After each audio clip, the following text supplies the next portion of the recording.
Welcome to Swirls Science Fiction, where we bring you tales written by Dennis R. Hill and narrated by One Voice USA Award nominee Bill Stephenson. This tale, A Second Journey, entails a professor and his discovery of a new world by passing through a planetary portal.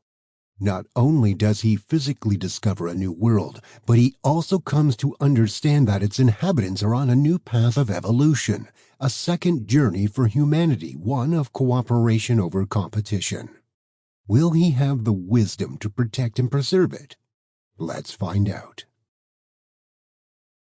This tale, A Second Journey, entails a professor and his discovery of a new world by passing through a planetary portal.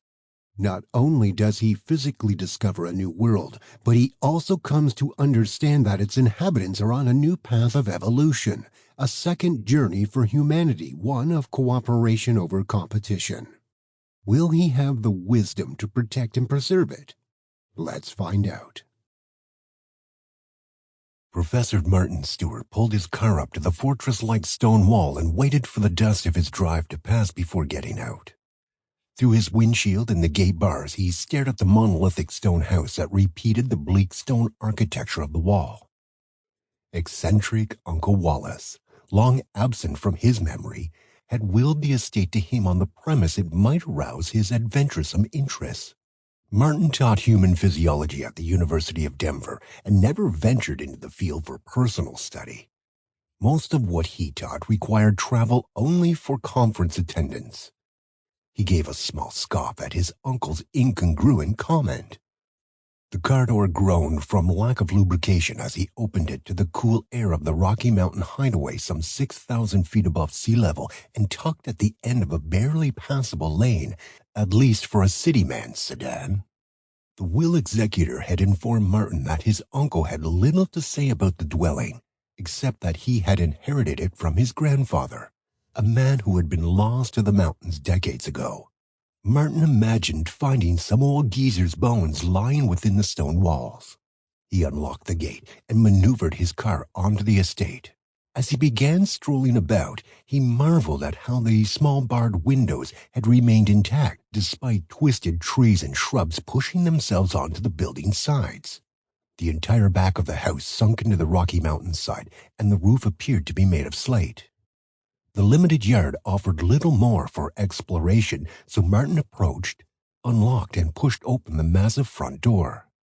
He inhaled stale air as he shone his flashlight into the dark corners of his new, but otherwise very old possession.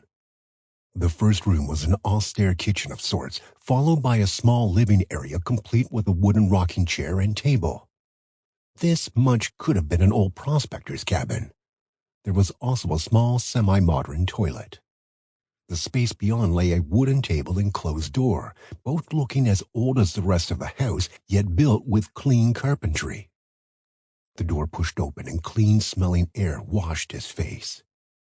The ceiling began to glow until the entire room was lit well enough for Marten to switch off his light. He knew that no power lines ran to the house, and he frowned with wonder at how it was possible. It must be solar power, he concluded. The walls were ornate from top to bottom with myriad artistic wooden carvings.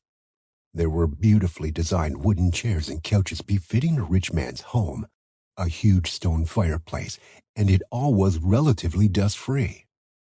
What once seemed to be an abandoned mountainside tomb had blossomed into a mysterious treasure.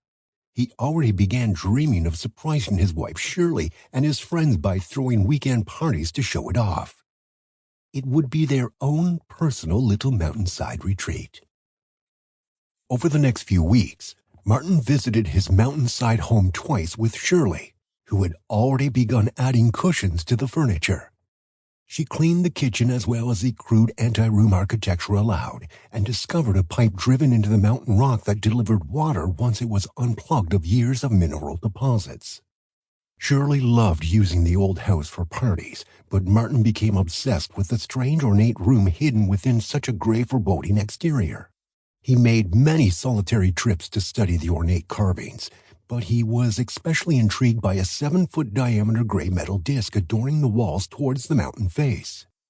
It was covered with several designs Sample complete. Ready to continue?